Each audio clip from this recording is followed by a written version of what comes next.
second grade. How are you? Welcome back to another math lesson. We are going to continue our conversation about fractions. So let's jump right in and get started. On the board I have a couple different shapes. We have a few rectangles and a circle. And on my first rectangle I have blank halves make one whole. So how many halves do I need in order to get one whole? Anna, do you know what the answer to that is? Well, the answer is 2 halves equals one whole. So if I draw a line down the middle of my rectangle, I have 2 halves, and that equals one whole. But remember, when you're breaking something in half, it needs to have equal parts. So if you had a brownie or something and you were going to share it with your brother or sister, and you split it in half, those 2 halves should be equal, right?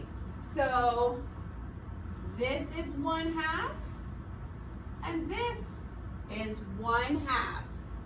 Okay, now if I'm going to break a rectangle into thirds, what do you suppose I'm breaking it into? How many parts do you suppose? Landon, how many do you think? Well, if you said 3, you would be correct. 3/3 makes one whole. So each of these is a third. 1/3, 1/3, and 1/3. Now, Miss Smith is trying to make them all equal, and some of them might be a little uneven, but we're going to do the best that we can. Okay, Hadley, what do you think? If I was going to break this circle up into fourths, how many equal parts would I need? Well, if you said 4/4 makes one whole, you would be correct.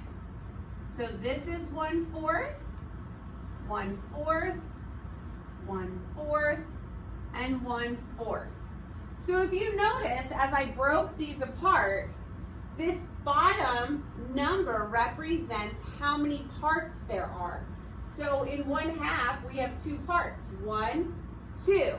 In 1/3, we have 3 parts, 1, 2, 3.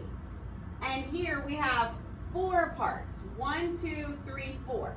So your bottom number, your denominator, is going to be broken up into how many parts there are in your fraction.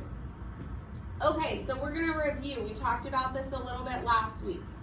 If I color in, or I have a part that's shaded in, that's going to be my numerator. The numerator goes on top.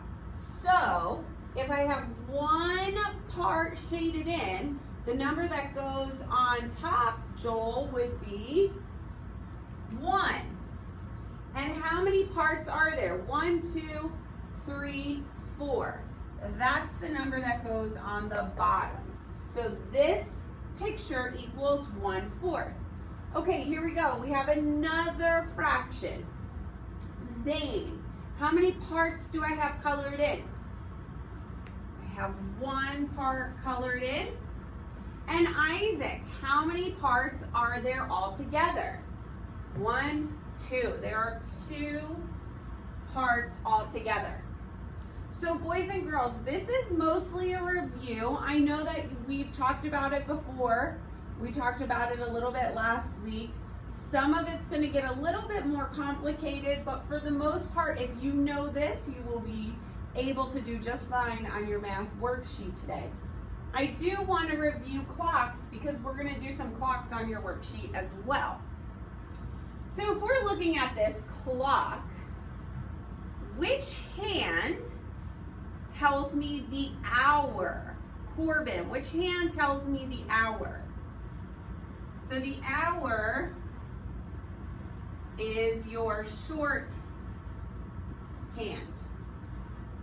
And which hand tells me the minutes? Autumn, which one tells me the minutes? The long hand. Now, let's look at this clock and see if we can tell what time it is. The shorthand will tell me my hour, and the shorthand is pointing at the 7, and the longhand is pointing at the 3. Remember, we count by 5s when we're doing our minutes. So this would be 5, 10, 15. So 7, 15. This is a review, so I hope you all remember this. Now here on this problem, I decided to get a little tricky. So the hour hand is pointing, it looks almost like it's pointing at the 4, but it's just a little bit before the 4. So what is the hour? What is the hour, Matthew? If you said 3, you're correct. The hour is 3. And remember, we're counting by 5s. So if I have 5, 10, 15, 20, 25, 30, 35, 40, 45. It would be 3:45. And that is what time we would have. Okay, boys and girls, you can go ahead and get started on that math worksheet. I hope you enjoy. Bye.